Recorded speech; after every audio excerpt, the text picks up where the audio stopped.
आपने अपने परिवार में देखा होगा, आप कभी थक जाते होंगे, आप कभी बोर हो जाते होंगे, आपका मन भी करता होगा नहीं यार ये कुछ और करें। लेकिन क्या कभी सोचा है हमारी माँ का भी तो शरीर होता है, उसको भी कभी थकान लगती होगी, उसको भी कभी बीमारी आती होगी, उसको भी मन करता होगा चलो आज सो जाए। लेकिन वो हर पल कितनी बीमार क्यों न हो, बच्चे का स्कूल से आने का समय होगा तो हंसते हुए चेहरे के साथ दरवाजे पर खड़ी रहती है।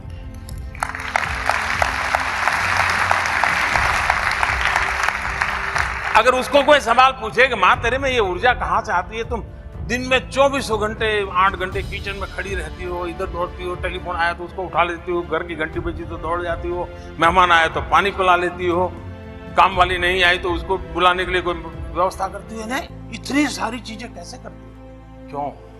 परिवार मेरा है, सदस्य मेरे, माँ के मन में भाव होता है मैं नहीं करूं तो कौन? जब ये भाव पैदा हो जाता है अपनेपन का, तो फिर ऊर्जा अपने आप आती है, थकान कभी घर का दरवाजा नहीं देखती है। मेरे लिए भी 125 करोड़ देशवासी मेरा परिवार है, और 125 करोड़ देशवासी मेरे परिवार है, तो मैं थकान महसूस नहीं करता हूं। हर पल मैं सोता हूं, रात को जब बिस्तर पे जाता हूं तो सुबह का सोच करके जाता हूं, दिन भर कितना किया नहीं किया बात की बात है, कल सुबह नए उत्साह से निकल पड़ूंगा, ये सोच करके बिस्तर पे जाता हूं और नए उमंग नई ऊर्जा के साथ आता हूं। जहां तक टाइम मैनेजमेंट का सवाल है, आप अगर किसी से समय मांगे और वो ये कहे कि मैं बहुत बिजी हूं, मेरे पास इन दिनों समय नहीं है, तो आप लिख के रखिए वो झूठ बोलता है, मतलब उसको समय का उपयोग आता नहीं।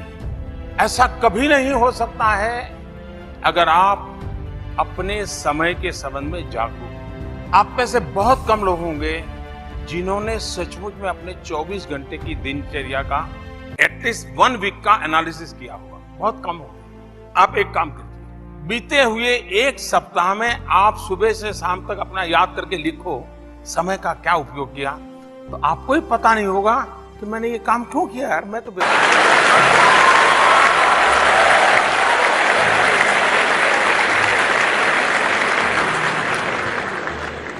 और इसलिए एक खुलापन, एक तंदुरुस्त वातावरण परिवार में रहे, और सिर्फ एग्जाम के टाइम नहीं, सामान्य रूप से ऐसा रहना चाहिए।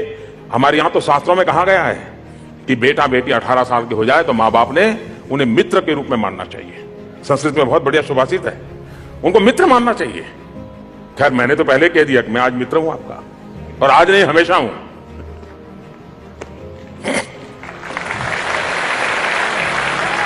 दो क्वेश्चंस हैं माई गव के जरिए। अभिनव पूछ रहे हैं कि परीक्षा के समय मेरा मन करता है कि थोड़ी देर खेलूं, दोस्तों के साथ गप्पे मारूं, पर फिर लगता है कि इससे परीक्षा की तैयारी में नुकसान हो सकता है, तो ऐसी स्थिति में मैं क्या करूं? अक्षी गुप्ता एबीपी न्यूज के माध्यम से माननीय आपसे प्रश्न पूछना चाह रही हैं। मेरा नाम सलोनी है, मैं 12th क्लास की स्टूडेंट हूँ। सर मैं आपसे पूछना चाहती हूँ कि एग्जाम्स के टाइम पे जो बाकी चीज़ों से हमें डिस्ट्रैक्शन होता है उससे कैसे बचा जाए, और फोन का कम से कम यूज़ कैसे किया जाए ताकि हम स्टडीज पे फोकस कर सकें। माननीय कृपया इन्हें और सबको इस बारे में कुछ गाइडेंस दें। अगर आपको फोकस करना है तो पहले डी फोकस होना सीख लीजिए। सबसे बड़ी समस्या है कि हम डी फोकस करना नहीं जानते। अगर आपको किसी बर्तन में दूध भरना है, एक सीमा तक भर जाएगा, लेकिन जब तक खाली नहीं करोगे तो नया तो आएगा नहीं उसमें। आपको अंदर से कुछ खाली करने का सीखना चाहिए। डी फोकस करना बहुत जरूरी होता है। आप देखिए, फोकस करके रहोगे तो आपके चेहरे पर भी तनाव नजर आएगा। आपने देखा होगा, मेरे कुछ साथी मुझे बहुत बार कहते हैं कि मोदी जी आप जब टीवी में देखते थे गंभीर क्यों दिखते हो? आपकी भी शिकायत होगी ना।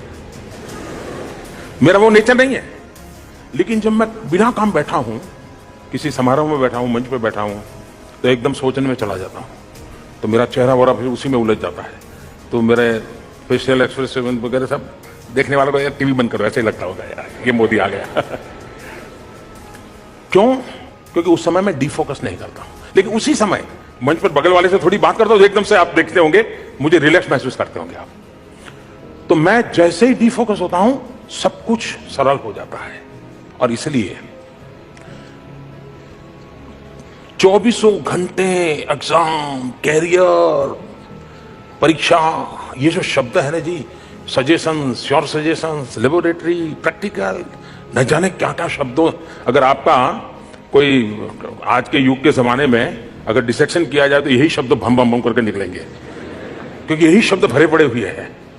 कभी उन शब्दों के बाहर भी एक दुनिया होती है, और इसलिए खेलना, हमारे शास्त्रों में पंच महाभूत इसकी चर्चा है। पता है पंच महाभूत है? पृथ्वी, आकाश, जल, वायु, है, अग्नि, है ना?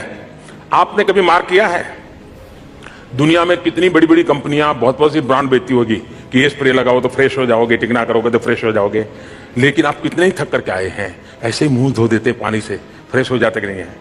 आप कहीं ऐसा अनईजी फील करते हैं, खिड़की खोल करके यूं मुंह कर देते हैं, फ्रेश होते कि नहीं होते हैं? मनुष्य की रचना ऐसी है शरीर की, जब भी इन पंच महाभूत के संपर्क में आता है उसके अंदर एक नई ऊर्जा आ जाती है, और इसलिए हमने प्रयत्न पूर्वक इन पंच महाभूतों से संपर्क बनाए रखना चाहिए। कभी खुले पैर से मिट्टी में दौड़ने का आनंद तो लीजिए। कभी, अब मुझे बराबर याद है, मैं मेरे यहां तो और कोई व्यवस्था नहीं थी, तो मैं तालाब में ही नहाता था, ठंड हो या गर्मी हो, कुछ भी हो,